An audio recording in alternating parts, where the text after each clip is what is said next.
The Ballon d'Or is widely regarded as the most prestigious individual honor in the world of football, and it recognizes the best player over the course of a season. Karim Benzema took home the Ballon d'Or last year, and thanks to his exploits, he was the clear-cut favorite to walk away with it. However, the race for the Ballon d'Or is way tighter this year, and although we have a couple of players who are ahead of the rest, it's still hard to pick a winner. Without further ado, let's take a look at the top 5 favorites for the 2023 Ballon d'Or. In 5th place, we have Victor Osimhen, the Nigeria striker who plays for Napoli. Victor Osimhen left an indelible mark on Napoli's history through his incredible performances for them in the previous season. To conclude his most remarkable personal season to date, he netted the goal that secured Napoli's first Serie A title in 33 years. He also aided Napoli to soar to the quarter-finals of the Champions League. Osimhen is a powerful and athletic striker who is good at using his strength to hold up the ball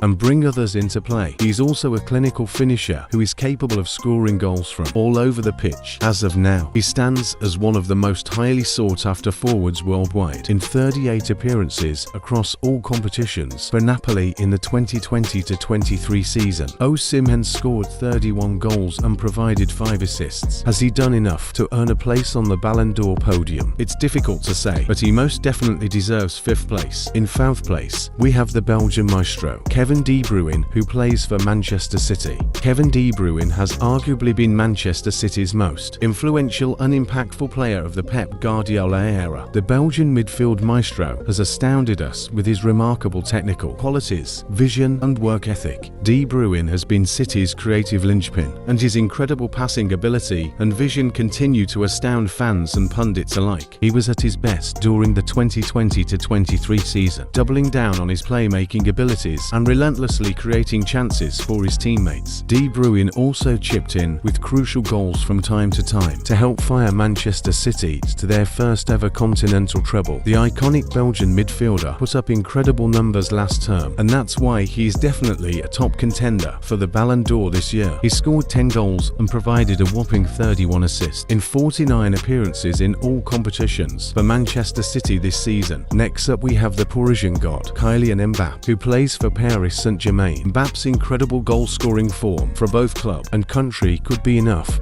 to propel him to the podium. Throughout the 2020-23 season, Kylian Mbappé did what he does best. He wreaked havoc in the attacking third, scored plenty of goals and created chances for his teammates. Overall, he was as menacing as ever last season, but his silverware collection fails to reflect it. Mbappé has scored more than 50 goals for club and country this season. He bagged the Golden Boot at the 2020 FIFA World Cup and also scored a hat-trick in the final, but this incredible hat-trick in the World Cup final against Argentina went in vain, and he had to walk away from the tournament with the Golden Boot as consolation. Winning the 2020 FIFA World Cup would have been the crowning achievement for Kylian Mbappé in the quest for his first ever Ballon d'Or, but alas, it was not to be. That could be the main reason why Mbappé might not win the Ballon d'Or this year. However, in 43 appearances in all competitions for Paris, the 24-year-old scored 41 goals and provided 10 assists and fired them to the League One title. From here on out, the going gets tough cause like any reasonable being. I am torn between who deserves the Ballon d'Or more, between Lionel Messi and Erling Haaland. Erling Haaland proved to be the missing piece of the puzzle at Manchester City.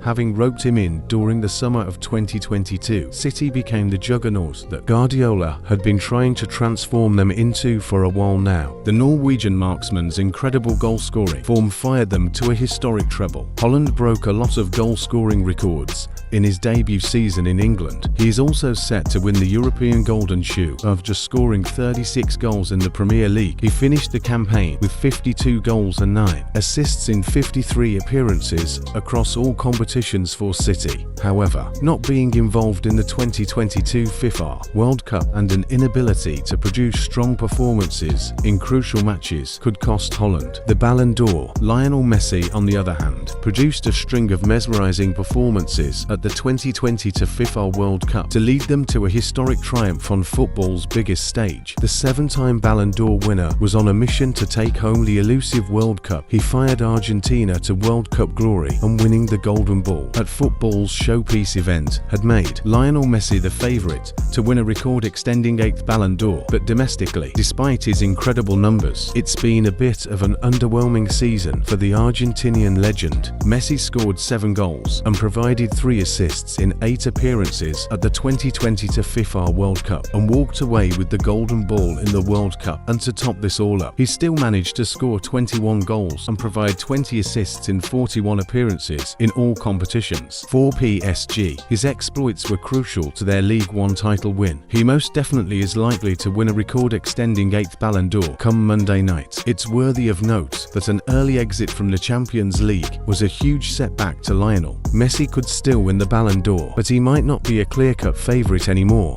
So yes, it's most definitely hard to say who's going to win the Ballon d'Or in 2023, because on one hand we have a player who's done well domestically and won the treble as well, and on the other hand we have a player who's done exceptionally well internationally and won the World Cup. Or is it hard to say who's going to win the Ballon d'Or though? It has been proven time and time again that the World Cup has been the determining factor as to who's going to win the Ballon d'Or. And to prove this point, let's take a step back in history. In 2018, Modric won the Ballon d'Or, and although he didn't win the World Cup, he was arguably the best player in the World Cup, and as such, it led him to lift the Ballon d'Or. In 2006, Cannavaro won the Ballon d'Or.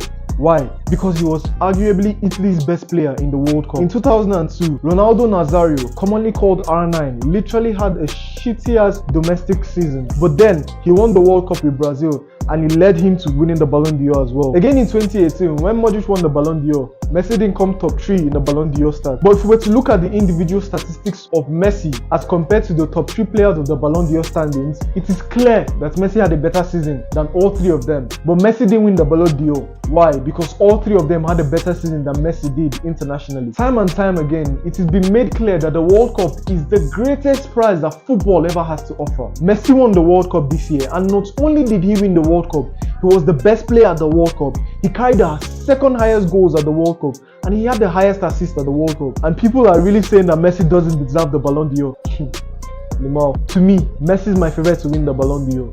But however, he might not be your favorite. So tell me in the comment section who your favorite to win the Ballon d'Or is and why. And I'll catch you guys next time. Peace out, man.